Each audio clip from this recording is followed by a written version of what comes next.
Hello and welcome. In this tutorial we're going to be discussing the fascinating topic of procedural bread generation in Blender. We're going to be using torus knots, remesh, and then we're going to be sculpting a little and then over into substance for some texturing. So basically what we're going to do is we are going to add in a torus knot, and we're going to just open up the properties and we're going to start playing around. This is where the semi-procedural bit of this gets in. The rest is sort of a conventional workflow, but using just some basic stuff, once we've fattened up the curves on this torus knot, we can get a massive variety of breads. Now this won't just work with torus knots, it'll work with any kind of curve that you can add. And the voxel remeshing that we've had for the last couple of versions of Blender really helps us out with this. So I just play here really to see what kind of effects I can get on my bread.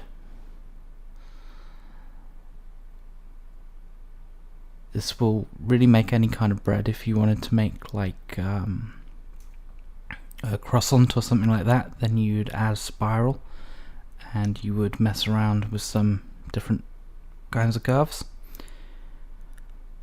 But really for a torus knot gets you a lot of kinds of bread. So I finished up playing here. I settled on that I wanted to make a sort of cottage loaf. For those of you who aren't in the UK, a cottage loaf is a sort of large ball of stacked breads that stack on top of each other.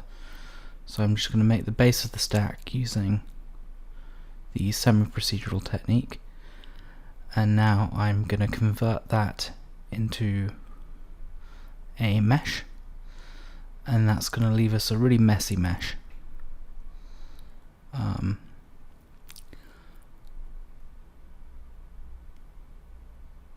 So we remesh our surface and we increase the resolution. One slight problem with increasing the resolution with a voxel remesh inside of Blender at this point is that it can crash out really easily. So bear that in mind. So now we flick over into a sculpt mode, and this is where I just add a little bit of detailing to the bread. And again, because we're going to remesh this again at the end, going to quite high poly is not a problem for us.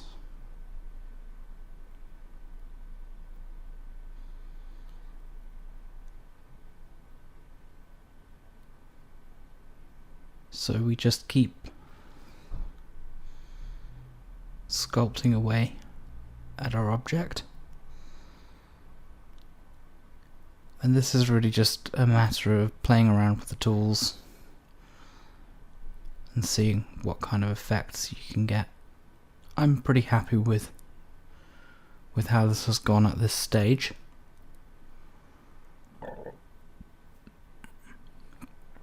The crease tool here I think I'm using is really very useful, as is the smooth tool and the fill tool. Those will all help you quite a bit. So now we're done with the bread, we're going to remesh it again, and this is just going to help bring down the poly count and smooth out a lot of the ridges in our model. So once we've applied that and set it smooth, we get pretty good result. So then we're going to unwrap it and jump over into Substance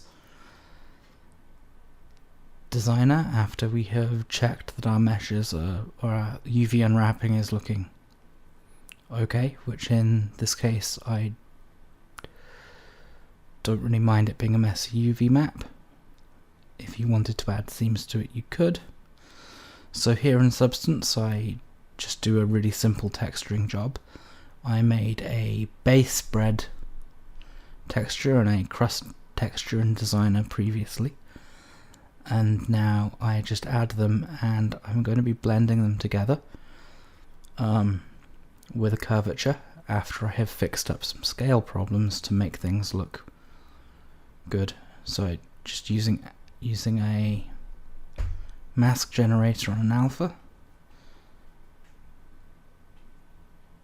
This really quickly gets us, with very minimal playing around with settings, it will get us to a good looking bread texture. I did have to invert it, but that's just because of the order that I placed my base texture layers.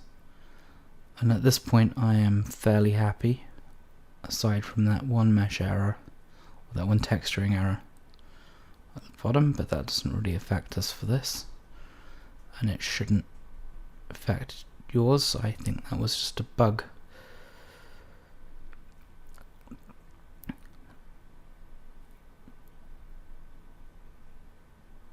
So now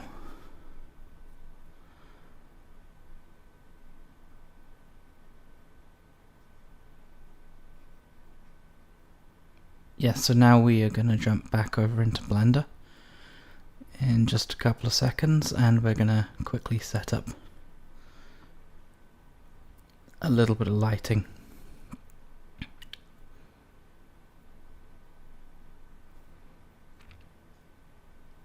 And get our texture ported over.